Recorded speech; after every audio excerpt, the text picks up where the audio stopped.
के लिए बड़ी खुशखबरी, ग्रीन लाइन मंसूबे के लिए चीन से बसें जल्द पहुंच जाएंगी। आपको बताएं कि 80 बसें 2 बहरी जहाज़ों के जरिए 15 अगस्त तक शहर कायद रवाना की जाएंगी। आपको बताते चलें कि कराची वालों के लिए यकीनन एक बड़ी खुशखबरी है। ग्रीन लाइन मंसूबे के लिए चीन से बसें जल्द पहुंच जाएंगी। 80 बसें 2 बहरी जहाज़ों के जरिए 15 अगस्त तक शहर कायद रवाना की जाएंगी। ग्रीन लाइन मंसूबे में अहम पेशरफ्त सामने आई है। गवर्नर सिंध इमरान इस्माइल ने अपने ट्वीट में बताया है कि चीन से 80 ग्रीन लाइन बसें कराची पोर्ट भेजने की तैयारियां हो गई हैं। अगस्त के वस्त में 2 बहरी जहाज 80 बसें लेकर ताइचिन पोर्ट से निकलेंगे, जबकि 2 एक हफ्ते बाद पहुंचेंगी। विफाकी हुकूमत का कराची वालों के लिए ट्रांसपोर्ट का बड़ा मंसूबा ग्रीन लाइन बस सर्विस साल 2016 में शुरू हुआ था, जिसका अब तक 80% काम मुकम्मल हो सका है।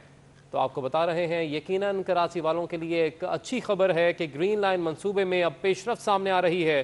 गवर्नर सिंध की जानिब से ट्वीट किया गया, जिसमें उन्होंने बताया कि चीन से 80 ग्रीन लाइन बसें कराची पोर्ट भेजने की तैयारियां हो गई हैं। अगस्त के वस्त में 2 बहरी जहाज 80 बसें लेकर ताइचिन पोर्ट से निकलेंगी, जबकि एक हफ्ते बाद पहुंच जाएंगी। विफाकी हुकूमत का कराची वालों के लिए ट्रांसपोर्ट का बड़ा मंसूबा ग्रीन लाइन बस सर्विस साल 2016 में शुरू हुआ था, जिसका अब तक 80% काम मुकम्मल हो सका है। कराची वालों के उनके लिए अच्छी खबर है कि ग्रीन लाइन मंसूबे पर अब पेशरफ्त सामने आ रही है। गवर्नर सिंध इमरान इस्माइल ने अपने ट्वीट में बताया है कि चीन से 80 ग्रीन लाइन बसें कराची पोर्ट भेजने की तैयारियां हो गई हैं। अगस्त के वक्त में 2 बहरी जहाज 80 बसें लेकर ताइचिन पोर्ट से निकलेंगी, जो एक हफ्ते बाद पहुंच सकेंगी। विफाकी हुकूमत का कराची वालों के लिए ट्रांसपोर्ट का बड़ा मंसूबा ग्रीन लाइन बस सर्विस साल 2016 में शुरू हुआ था। विफाक और सिंध हुकूमत में बात बनते बनते बिगड़ गई। वजीर आज़म इमरान खान ने कराची का दौरा किया, शहर में तरक्याती कामों से मुतल्लिक इजलास की सदारत की, लेकिन सिंध के वजीर आला मुराद अली शाह को किसी इजलास में बुलाया तक नहीं, जिस पर सिंध हुकूमत सख्त नाराज हो गई। विफाक और सिंध हुकूमत में फिर ठन गई। वज़ीर आज़म ने कराची का एक दिन का दौरा किया। कराची ट्रांसफॉर्मेशन प्लान के हवाले से जारी तरक्याती मनसूबों की पेशरफ्त पर जायजा इजलास की सदारत की। इजलास में गवर्नर, विफाकी वज़रा, आला सिविल और फौजी हुकाम शरीक हुए, लेकिन अगर नहीं बुलाया गया तो सिर्फ वज़ीर आला सिंध मुराद अली शाह को नहीं बुलाया गया। वज़ीर आज़म इमरान खान के दौरा कराची से सिंध हुकूमत को लाइल्म रखने पर सख्त रद्द-ए-अमल भी आ गया। सूबाई वज़ीर नासिर हुसैन शाह कहते हैं कि वज़ीर आला को वज़ीर आज़म के दौरे से मुतालिक सरकारी तौर पर कोई प्रोग्राम नहीं दिया गया। एडमिनिस्ट्रेटर कराची मुर्तज़ा वहाब ने भी विफाकी हुकूमत के रवैये पर कड़ी तनकीद की। जब भी वज़ीर आज़म कराची आते हैं तो प्राइम मिनिस्टर ऑफिस से बताया जाता है कि जी चीफ मिनिस्टर साहब उनको रिसीव करेंगे या नहीं करेंगे, या अगर कोई ऐसी मीटिंग होती है जिसमें चीफ मिनिस्टर साहब को पार्टिसिपेट करना होता है तो उसके बारे में भी कन्वे किया जाता है। बट पीएम ऑफिस से इस तरह की कोई रिक्वेस्ट सीएम साहब के हवाले से नहीं आई थी। ऑफिशियली तौर पर प्रोग्राम दिया जाता है जिसमें चीफ मिनिस्टर जाते हैं उन्हें रिसीव करने, तो वो इंतजार ही करते रहे, लेकिन इस तरह की कोई इन्फॉर्मेशन नहीं दी गई। फिर जो मीटिंग हुई उसमें भी नहीं बुलाया गया, जो ट्रांसफॉर्मेशन के लिए कहा जा रहा है। ऐसा पहली बार नहीं हुआ कि वज़ीर आज़म कराची के दौरे पर आए हों और उन्होंने वज़ीर आला से मुलाकात न की हो। पहले भी मुराद अली शाह को इजलासों में नहीं बुलाया गया। सिंध हुकूमत कहती है कि ऐसे तो नहीं चलेगा। वज़ीर आज़म इमरान खान का कहना है कि पाकिस्तान को जिस तेज़ रफ्तारी से आगे बढ़ना चाहिए था नहीं बढ़ा। बैसाखी पर चलते हैं तो कमज़ोरी आ जाती है। पूरी दुनिया में करप्ट हुक्मरान पैसा मुल्क से बाहर भेजते हैं। कोशिश है कि गैर कानूनी तौर पर डॉलर मुल्क से बाहर ना जाएं। कोशिश हो रही है कि हम अपने पैर पे खड़े हों। ये सिर्फ ये नहीं कि आपने इस टेक्नोलॉजी का इस्तेमाल किया और अब 12 शिप्स को हम कर सकेंगे और 7,400 टन की शिप को शिप लिफ्ट कर सकेंगे। ये एक प्रोग्रेस है। एक टेक्नोलॉजी का इस्तेमाल करके अपना मुल्क का पैसा बचाना है। जो आपने कहा कि यही चीज़ें अब बाहर जाना पड़ता होगा आपको, तो वो जो पाकिस्तान में करेंगे, हमारा फॉरेन एक्सचेंज, हमारे डॉलर्स बचेंगे। ये जो आपका आज आपने जो किया और इंशाल्लाह ये सर्विसेज आप बेचेंगे आगे, तो इंशाल्लाह इससे भी हम डॉलर्स कमाएंगे। और हमने अब हर वो चीज़ करनी है जो अपनी एक्सपोर्ट्स को हमने प्रमोट करना है। ओवरसीज़ पाकिस्तानीज़ को इनकरेज करना है कि वो रेमिटेंसेस बैंकिंग चैनल से भेजें, पैसा भेजें जिससे डॉलर्स पाकिस्तान में आए। फॉरेन इन्वेस्टमेंट को अट्रैक्ट करना है हमने, ताकि मुल्क में बाहर से इन्वेस्ट जबकि बिलावल भुट्टो जरदारी ने जल्द इंतखाबात होने की पेशगोई कर दी है। कहा कि विफाक सिंध और कराची के साथ ज्यादती कर रही है।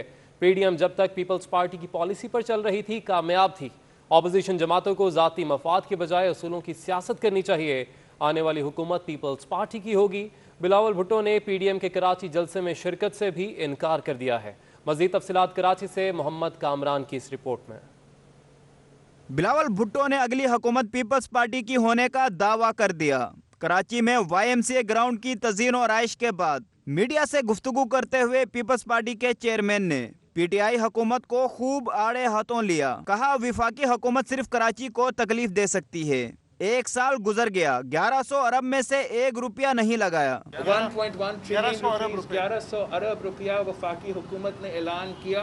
1 साल हो चुका है, 1 रुपया नहीं पहुंचा। एक ईंट नहीं लगाया गया, 1 कतरा पानी नहीं दिलवाया गया। बिलावल भुट्टो ने कहा कि जब तक वज़ीर आज़म अपनी पॉलिसी पर नजरसानी नहीं करते दहशतगर्दी का खात्मा मुमकिन नहीं। दहशतगर्दों के खिलाफ नेशनल एक्शन प्लान पर अमल दरामद करना होगा। अपोजिशन जमातें अगर संजीदा कोशिशें करें तो हुकूमत का खात्मा मुमकिन है। कि अगर अपोजिशन सीरियस है, अगर अपोजिशन मिल के अदम एतमाद पहले बुज़दार के खिलाफ फिर इमरान खान के खिलाफ लेकर आते हैं तो कल हुकूमत गिर जाएगी। बिलावल भुट्टो अपोजिशन जमातों पर तंज करते हुए कहा कि जाती मफाद के बजाय असूलों की सियासत करना होगी। उन्होंने जल्द बल्दियाती इंतखाबात होने की भी नवीद सुना दी।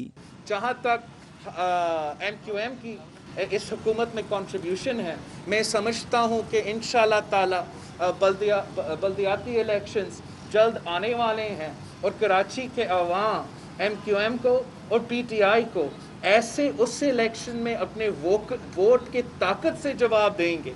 बिलावल भुट्टो ने मजीद कहा कि पीपल्स पार्टी माजी में कभी इशारों पर चली है और न ही आइंदा चलेगी। बिजली सार्फिन के लिए एक और अच्छी खबर है कि के इलेक्ट्रिक और पाक LNG के दरमियान गैस की फराहमी का मुआहिदा तय पा गया है। वफाकी वजीर हमाद अजहर ने कहा है कि पाक LNG के इलेक्ट्रिक को 150 MMCDF गैस फराहम करेगी। वफाकी वजीर हमाद अजहर ने कहा है कि यह पाकिस्तान में अपनी नौयत का पहला गैस के फरोख्त का मुआहिदा है। मुआहिदे से शहर को बिजली की इजाफी फराहमी की राह हमवार हुई है। के इलेक्ट्रिक ने 900 मेगावाट का बिन कासिम 3 यूनिट तैयार कर लिया है, जिसके लिए के इलेक्ट्रिक को इजाफी गैस की ज़रूरत थी। मुआहिदे के बाद बिन कासिम से बिजली की फराहमी चंद माह में शुरू हो सकेगी। कोरोना की चौथी लहर का कहर जारी है। मुल्क वायरस से लिपटा हुआ है। आपको बताएं कि मस्बत केसेस की शरह 21% पर आ गई। 870 नए केसेस रिपोर्ट हुए हैं। जिला शर्की और जनूबी सबसे ज़्यादा मुतासर हुआ है। एडमिनिस्ट्रेटर कराची का शहरियों पर SOPs पर अमल दरामद पर जोर। आपको अपडेट कर रहे हैं कि कोरोना की चौथी लहर का कहर जारी है। मुल्क में वायरस के जो केसेस हैं वो बढ़ते जा रहे हैं। मोहलिक वायरस मजीद 23 जाने निकल गया है। मस्बत केसेस की शरह 21% पर आ गई, जबकि 870 नए केसेस रिपोर्ट हुए। जिला शर्की और जनूबी सबसे ज्यादा मुतासर हैं।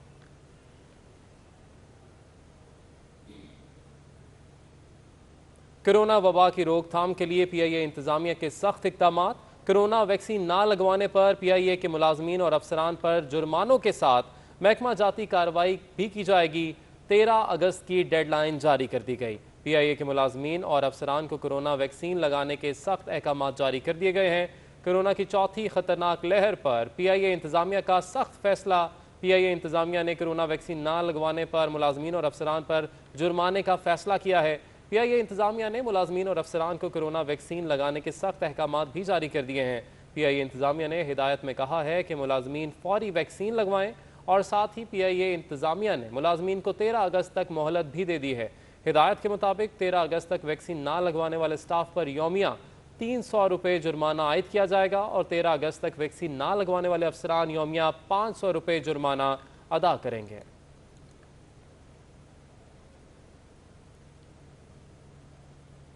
कराची में लॉकडाउन के बायस मुलतवी इम्तहानात का आज से दोबारा आगाज हो गया। इंटरमीडिएट के इम्तहानात में 1,55,000 से ज्यादा उम्मीदवार हिस्सा ले रहे हैं। रिपोर्ट कर रही हैं Sameen Nawaz. Board of intermediate Karachi के तहत पहली शिफ्ट में सुबह 9:30 बजे 12वीं जमात साइंस, प्री मेडिकल का नबातियात और जनरल ग्रुप का माशियात का पर्चा लिया गया, जबकि दूसरी शिफ्ट में arts group, diploma in physical education और स्पेशल तालिब इल्मों के पर्चे लिए गए। इम्तिहानात में शरीक तलबा का कहना था कि पर्चा वक्त पर शुरू हुआ और तमाम तर SOPs फॉलो किए गए। SOPs को अच्छे तरीके से फॉलो किया जा रहा है और पेपर भी अपने टाइम पर ही आया था, पहले भी नहीं आया, ना लीक हुआ, बहुत अच्छे तरीके से सब कुछ हो गया। SOPs को भी प्रॉपर तरीके से फॉलो किया गया। मास्क पहना हुआ था, सोशल डिस्टेंस था, तो पूरे तरीके से अच्छा ही हुआ। कोरोना के पेश नज़र रवां साल सिर्फ इख्तियारी मज़ामीन का इम्तिहान लिया जा रहा है। मजमूई तौर पर शहर में 210 इम्तिहानी मराकिज़ कायम किए गए हैं। इम्तिहानी मराकिज़ के अतराफ दफ़ा 144 भी नाफिज की गई है। कराची में अगवा बराए तावान में मुलव्वस अफसर भी SHOs के इम्तिहान में कामयाब होने लगे। एडिशनल IG ने दिखावे का इंटरव्यू करके मलिक अशरफ को कामयाब कर दिया। आपको हम खबर से अपडेट कर रहे हैं कि कराची में अगवा बराए तावान में मुलव्वस अफसर भी SHOs के इम्तिहान में पास होने लगे हैं। एडिशनल IG ने दिखावे का इंटरव्यू करके मलिक अशरफ को कामयाब कर दिया है। आपको अपडेट कर रहे हैं कि SHO बनने के लिए होने वाला इम्तिहान ड्रामा निकला। अगवा बराए तावान में मुलव्वस अफसर थानेदार बनने के लिए तैयार। SHO के मुनक़दा इम्तिहान में इंस्पेक्टर मलिक अशरफ की भी शिरकत। जबकि आपको बताते चलें कि एडिशनल IG कराची और 5 DIGs की मौजूदगी में संगीन मुजरिमाना सरगर्मियों में मुलव्वस अफसर कामयाब हो गया। इसी वाले से मजीद भी तफसीलात जानेंगे। हमारे नुमाइंदे सुहेल शब्बीर हमारे साथ मौजूद हैं। सुहेल, बताएगा इस हवाले से। बिल्कुल, वो एक बार फिर तरफ अब SHOs की तैनाती का सिलसिला शुरू हो चुका है, जिसकी वाज़ेह मिसाल ये SHO की तैनाती है, क्योंकि इस SHO को जो है वो 5 रुकनी DIG और एडिशनल IG की टीम ने न सिर्फ जो है वो क्लियर करार दिया, बल्कि इसके साथ साथ जो 6 SSPs थे वो भी इसमें शामिल होते थे। लेकिन मैं आपको बताऊं कि अभी इस SHO के हवाले से मलिक अशरफ के हवाले से जो मालूमात मिली है, उसके मुताबिक मलिक अशरफ के ऊपर जो है वो अगवा बराए तावान का मुकदमा दर्ज है फेडरल एरिया में। इसके साथ साथ मलिक अशरफ के ऊपर जो है वो 2 इंक्वायरीज अलग से चल रही थी, जिसके हवाले से जो है वो शॉर्ट टर्म किडनैपिंग के मामला थे, जिस पर जो है वो आला अफसरान ने इसकी इंक्वायरी की और इंक्वायरी में मलिक अशरफ मुकम्मल तौर पर इस पर जो है वो कसूरवार पाए थे। इस तरह के अफसरान की तैनाती जो है वो कराची शहर के लिए बहुत बड़ा सवालिया निशान है। उस वक्त में जब कराची में जो है वो एक नारा लगाया जाता है कि किसी भी करप्ट और 2 नंबर अफसर को जो है वो SHO तैनात नहीं किया जाएगा। यकीनन एक सवालिया निशान है। सुहेल शब्बीर, आपने अपडेट किया, बहुत शुक्रिया आपका।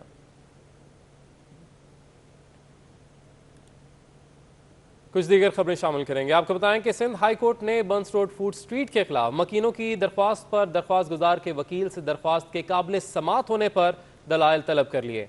जस्टिस इरफान सादत खान और जस्टिस मोहम्मद फैसल कमाल आलम पर मुश्तमिल 2 रुकनी बेंच के रूबरू बंस रोड फूड स्ट्रीट के खिलाफ मकीनों की दरख्वास्त की समात हुई।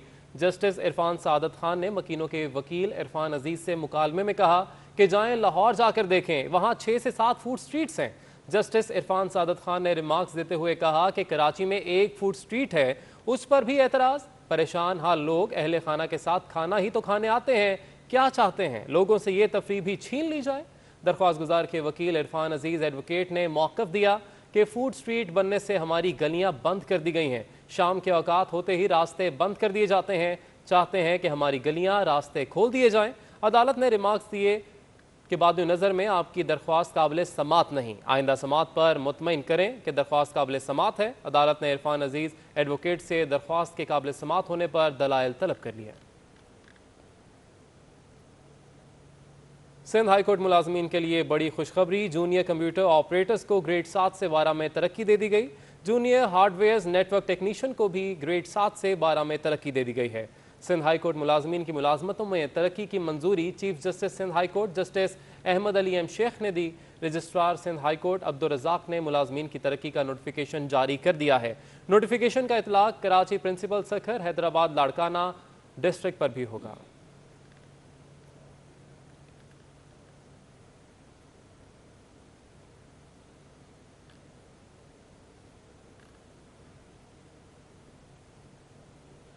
Chief justice Sindh high court justice Ahmed Ali M Sheikh की एडहॉक सुप्रीम कोर्ट जज की तैनाती के मामले पर वकला ने अदालतों का बॉयकॉट किया, जिसके बायस Sindh high court, city court समेत तमाम अदालतों में अदालती उमूर मुतासर हुए और समाते बगैर किसी पेशरफ्त के मुलतवी कर दी गई।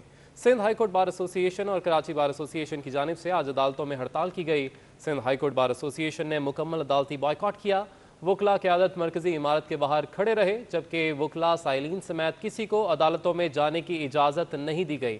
सिर्फ हाईकोर्ट स्टाफ को आने जाने की इजाज़त थी। वकला रहनुमा वकला से अदालतों में पेश ना होने की अपीलें करते रहे।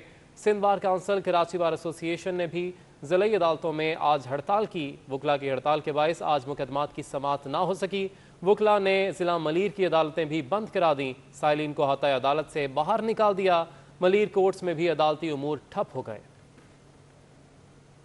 खबरों के सिलसिले को आगे बढ़ाएंगे। आपको बताएं कि कराची में तजावुज़ात के खिलाफ कार्रवाइयों का सिलसिला जारी है। दूसरी जानिब 2 हफ्ते कबल जुबली क्लॉथ मार्केट की मिसमार शुदा दुकानों का मलबा ना उठाने से दुकानदारों को मुश्किलात का सामना है। तफसीलात बता रहे हैं नवीद सिद्दीकी अपनी इस रिपोर्ट में। सुप्रीम कोर्ट अहकामात पर कराची के नालों पर तजावुज़ात के खात्मे का मिशन। नाले पर कायम जुबली क्लॉथ मार्केट की 164 दुकानें तो मिसमार कर दी गयी, लेकिन 2 हफ्ते गुजरने के बाद भी मलबा उठाने का काम शुरू न हो सका। जुबली क्लॉथ मार्केट की दुकानों का मलबा नाले में मौजूद। दुकानदार कहते हैं KMC हुक्काम को दुकानें गिराने की जल्दी थी, लेकिन अब मलबा उठाने का किसी को होश नहीं। दुकानें तो गिरा दी है और मार्केट भी तहस नहस कर दी। ये मलबा पड़ा हुआ है, इसको फिल फॉर उठाया जाए। मुतवक्का बरसात में अगर ये मलबा पड़ा रहा तो ये नाला चौक भी हो सकता है और यहाँ जो आसपास बिल्डिंग है उनको खतरात भी लाग हो सकते हैं। उधर दुकानों के मलबे से सरिया और दीगर सामान निकालने के लिए कचरा चुन माफिया सरगर्म। करबो जवार के रिहायशी कहते हैं मलबे की वजह से रास्ता भी तंग है, जिसकी वजह से मुश्किलात का सामना है। उठाने जब उठाएंगे उससे पहले तो नहीं उठेगा यार भाई। आने जाने वालों को तो बहुत ज्यादा परेशानी हो रही है। टूटनी नहीं चाहिए थी, टूट गई है भाई। सुप्रीम कोर्ट के अहकामात पर KMC एंटी इंक्रोचमेंट सेल की निगरानी में गुज्जर नाला, औरंगी नाला समेत मुख्तलिफ मकामात पर कार्रवाइयाँ जारी हैं। 2 हफ्ते गुजरने के बाद भी जुबली क्लॉथ मार्केट के नाले पर मौजूद मलबा KMC की नाअहली का मुँह बोलता सबूत है। कैमरामैन इमरान इब्राहिम के साथ नवीद सिद्दीकी, सिटी 21। सिंध सेक्रेटेरिएट का बैरक नंबर 1 कचरा कुंडियों में तब्दील हो गया। वज़ीर आला की हिदायत के बावजूद कचरा उठाया जा सका, ना ही नाकारा गाड़ियों को ठिकाने लगाया जा सका। सिंध सेक्रेटेरिएट से मजीद अहवाल बता रहे हैं आज़ाद नोहड़ियो अपनी इस रिपोर्ट में। ये कोई आम मकाम या कोई आम गली कूचे का मंजर नहीं, यह है सूबे के दारुल खिलाफा कराची का सिंध सेक्रेटेरिएट। चराग तले अंधेरा। सिंध सेक्रेटेरिएट के बैरक नंबर 1 जहां मुख्तलिफ महकमों की नाकारा सरकारी गाड़ियों का कब्रिस्तान दिखाई देने लगा है। ये गाड़ियां महकमा live stock, women development, public health engineering, महकमा सेहत, महकमा बल्दियात, जेल खानाजात और तरक्की मनसूबाबंदी की है। वज़ीर सिंध ने कई बार नाकारा गाड़ियों को ठिकाने लगाने की हिदायत की, लेकिन अफसर शाही ने वज़ीर आला के हुक्म को भी हवा में उड़ा दिया। सरकारी गाड़ियों के कीमती पुर्जे भी चोरी हो गए, लेकिन ख्याल ना आया तो अफसर शाही को ना आया। सिंध सेक्रेटेरिएट में तैनात अफसरान आलीशान दफातर में तो बैठे हैं, लेकिन दफातर के इर्द गिर्द मौजूद कचरे के ढेर और कबाड़ खाने दिखाई नहीं देते। बैरक नंबर 1 में जहां कचरे के ढेर दिखाई देते हैं, वहां कबाड़ खाने भी बने हुए हैं, जहां पर नकारा सामान रखा गया है। आज़ाद नोहड़ियो, कराची। सीव्यू पर फंसे बहरी जहाज को निकालने के लिए काम का आगाज किया जा चुका है। रेस्क्यू ऑपरेशन को 2 मराहिल में मुकम्मल किया जाएगा। तेज हवाओं की वजह से आज ऑपरेशन ताखीर का शिकार रहा। देखते हैं एयाज राना की रिपोर्ट। कराची के साहिल पर फंसे हैंगटोंग 77 बहरी जहाज को 21 दिन गुजर गए। जहाज को निकालने के लिए रेस्क्यू ऑपरेशन शुरू हो गया। इससे कबल जहाज से 95 टन ईंधन निकाला गया और किसी मुमकिन हादसे और समंदरी आलूदगी से बचने के लिए तमाम हिफाजती इकदाम किए गए। जहाज को रेस्क्यू का अमल आखिरी मराहिल में दाखिल हो गया है। आज जहाज को विंचेस और केबल की मदद से जहाज का रुख तब्दील करने की कोशिश की गई, मगर एक बार फिर मौसम आड़े आ गया। तेज हवाओं की वजह से आज ऑपरेशन रोकना पड़ा। जहाज निकालने का अमल कल दोबारा शुरू किया जाएगा। कैमरामैन आगा रफीक के साथ अयाज राना, कराची। शहर कायद में सड़कों का बुरा हाल। आजम बस्ती से महमूदाबाद जाने वाली सड़क कई बरसों बाद भी ना बन सकी। तफसीलात बता रहे हैं मोहसिन तानपुर। वक्त गुजरता गया, महीने सालों में तब्दील होते रहे, मगर ना बदली तो कराची के इलाके महमूदाबाद कॉलोनी के मकीनों की किस्मत ना बदली। आजम बस्ती से महमूदाबाद तक जाने वाली सड़क सालों गुजरने के बावजूद भी ना बन सकी। टूटी फूटी सड़क से शहरी परेशान हैं।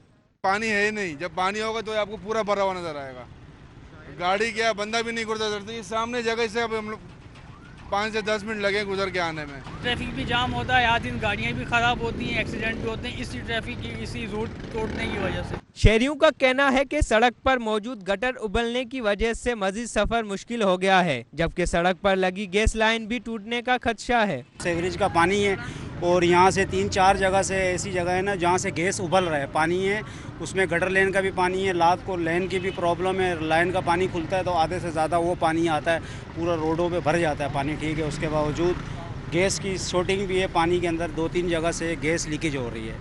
महमूदाबाद गेट पर सड़क की मरम्मत न होने से शहरी परेशान हैं, जबकि खुले हुए मैन होल किसी भी वक्त किसी शहरी की जान ले सकते हैं। कैमरामैन इमरान खान के साथ मोहसिन तालपुर, सिटी 21। नॉर्थ नाजमाबाद में कचरे के ढेर, गली गली फैले हुए कचरे से इलाका मकीनों का जीना मुश्किल हो गया। मजीद तफसीलात राना मलही की रिपोर्ट में।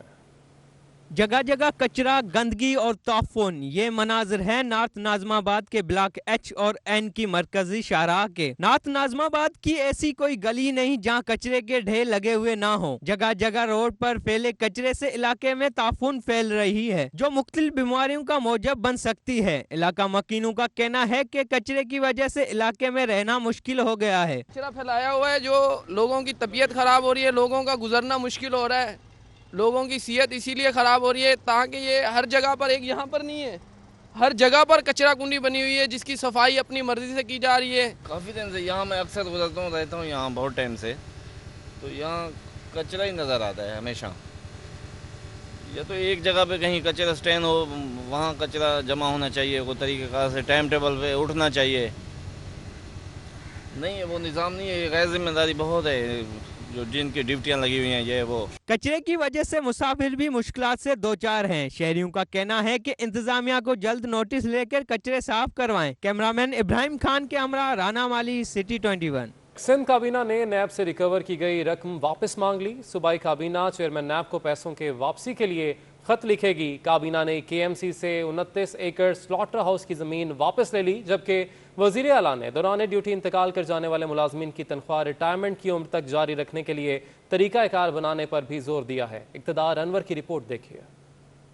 सिंध काबीना के इजलास में बड़े फैसले, नैब करप्शन से रिकवर की गई रकम सूबाई हुकूमत को वापस लौटाने की पाबंद करार। काबीना ने सुप्रीम कोर्ट के फैसले के मुताबिक नैब से 1.5 बिलियन रुपए वापस लेने की मंजूरी दे दी। काबीना ने KMC से स्लाटर हाउस की जमीन वापस ले ली। भैंस कॉलोनी वाले स्लाटर हाउस की जमीन पर BRT रेड लाइन के लिए बायोगैस प्लांट लगाया जाएगा। सूबाई हुकूमत KMC को किसी और मुकाम पर अराजी देगी। काबीना ने मरहूम मुलाजमीन के कोटे पर मुलाजमतें फराहम करने की मंजूरी भी दी। इंतकाल करने वाले मुलाजिम का बच्चा कम हुआ तो उनको 2 साल के अंदर मुतल्लिका इदारे को आगाह करना होगा। गैर शादीशुदा मुलाजमीन के बहन या भाई डिजीज कोटा के मुस्तहिक होंगे। वजीर आला ने कहा कि ऐसा तरीका बनाया जाए जिसमें इंतकाल करने वाले मुलाजमीन की तनख्वाह रिटायरमेंट की उम्र तक जारी रहे। वजीर आला ने कहा कि पोस्टिंग के इंतजार में बैठे मुलाजमीन की तनख्वाह बंद नहीं होगी। काबीना ने वाटर बोर्ड की जेर जमीन पानी की नक्कासी पर टैक्स की तजवीज भी दी। मुराद अली शाह ने वाज़ेह किया कि सब सॉइल की 1 लीटर की बोतल पर ₹1 टैक्स लिया जाएगा। इक़्तिदार अनवर, कराची। कराची पुलिस की जानिब से मुहर्रमुल हराम के जुलूसों और मजालिस के लिए सिक्योरिटी प्लान तश्कील दे दिया गया है। समर अब्बास की रिपोर्ट। शहर में जुलूस के रास्तों और मजालिसों की सिक्योरिटी के लिए फुल प्रूफ इंतजामात कर लिए गए। मजमूई तौर पर पुलिस के 518 अफसरान व जवान ड्यूटी पर मामूर होंगे। कराची पुलिस के 20 सीनियर अफसरान और 53 DSPs, 113 खवातीन एहलकार भी फ़राइज़ अंजाम देंगी। एडिशनल IG कराची इमरान याकूब मिन्हास का कहना है मुहर्रमुल हराम के जुलूसों और मजालिस में शिरकत करने वाले अज़ादारों को मुकम्मल सिक्योरिटी फराहम कर रहे हैं। इन्होंने आवाम से अपील की है कि अपने इर्द की नजर रखें और किसी भी मशकूक और गैर मामूली सूरत हाल पर मददगार 15 पर इत्तला दें। एडिशनल IG कराची का कहना है कि अवाम के जानो माल की हिफाजत और अमनो अमान की बहाली के लिए कराची पुलिस अपना किरदार अदा करती रहेगी। Summer Abbas, city 21 news, Karachi. Pakistan stock exchange में आज उतार चढ़ाव का दिन रहा। 100 इंडेक्स सिर्फ 11 पॉइंट्स के इजाफे से 47,135 की सतह पर बंद हुआ। मार्केट कैपिटलाइजेशन 6 अरब रुपए इजाफे से 8,279 अरब रुपए हो गई। कारोबार के दौरान 46,928 की कम सतह और 47,273 की बुलंद सतह देखी गई। माहिरीन के मुताबिक कोरोना केसेस में मामूली कमी और साथ ही पाक अफगान की मौजूदगी सूरत हाल पर सरमायाकारी मोहतात नजर आ रही है, जबकि एक दिन में स्टॉक में 12 अरब 13 करोड़ रुपए मालियत के 36 करोड़ 98 लाख शेयर्स का कारोबार किया गया। स्टॉक मार्केट में मजमूई तौर पर 475 कंपनीज के शेयर्स में कारोबार हुआ, जिसमें से 224 कंपनीज के शेयर्स में इजाफा, 228 कंपनीज के शेयर्स में कमी और 23 कंपनीज के शेयर्स में इस्तेहकाम भी देखा गया। रुपए की कदर में उतार चढ़ाव का रुझान जारी। इंटरबैंक मार्केट में $14 कमी से 163 रुपए 76 पैसे पर बंद हुआ और ओपन करेंसी मार्केट में $10 यूरो और बरतानवी पाउंड एक रुपए सस्ता हो गया। फॉरेक्स डीलर्स का कहना है कि तलब पर डॉलर की कदर में उतार चढ़ाव का रुझान देखा जा रहा है। इंटरबैंक मार्केट में $14 कमी से 163 रुपए 76 पैसे पर बंद हुआ। दूसरी जानिब ओपन करेंसी मार्केट में $10 कम होकर 164 रुपए का हो गया। फॉरेक्स एसोसिएशन के मुताबिक ओपन मार्केट में यूरो ₹1 सस्ता होकर 192 रुपए और बरतानवी पाउंड भी ₹1 कमी से 226 रुपए 50 पैसे का हो गया है और ओपन मार्केट में अमाराती दिरहम 10 पैसे कमी से 44 रुपए 50 पैसे और सऊदी रियाल 10 पैसे की कमी से 43 रुपए 50 पैसे का हो गया है। फॉरेक्स एसोसिएशन के सदर मलिक बोस्तान का कहना है कि आलमी मार्केट में करेंसी की कदर में कमी पर यूरो और बरतानवी पाउंड सस्ता हुआ है।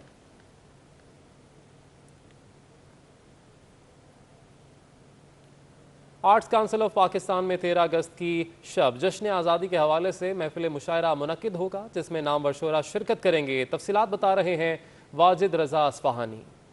आर्ट्स काउंसिल ऑफ पाकिस्तान शहर क़ायद में अदब और फ़नून लतीफ़ा से वाबस्ता अफराद का बड़ा इदारा है, जहाँ पर कौमी आयाम में मुख्तलिफ प्रोग्राम्स मुनक्किद किए जाते हैं। क़याम पाकिस्तान की सालगिरह के मौके पर 13 अगस्त की शब यहाँ मुशायरा मुनक्किद किया जाएगा। शोरा कराम आर्ट्स काउंसिल से ऑनलाइन मुशायरे में शिरकत करेंगे। आज़ादी मुशायरा हम कर रहे हैं, जिसमें दुनिया भर से शोरा शिरकत कर रहे हैं और पाकिस्तान का 74वां जो यौम तासीस है वह हम इंशाअल्लाह बहुत एहतराम के साथ लेकिन बहुत पुरवकार तरीके से मनाएंगे और वो बड़ा मुशायरा होगा। पीरज़ादा कासिम, अमजद इस्लाम, अमजद, शाहिदा हसन सब उसमें शरीक होंगे। आर्ट्स काउंसिल में पूरे साल इवेंट्स होते रहते हैं। रवां बरस भी भरपूर तकरीबात मुनक़्क़िद होंगी। हमारा एक बहुत बड़ा थिएटर फेस्टिवल है जिसमें 24 ड्रामे हैं, हम वो कर रहे हैं।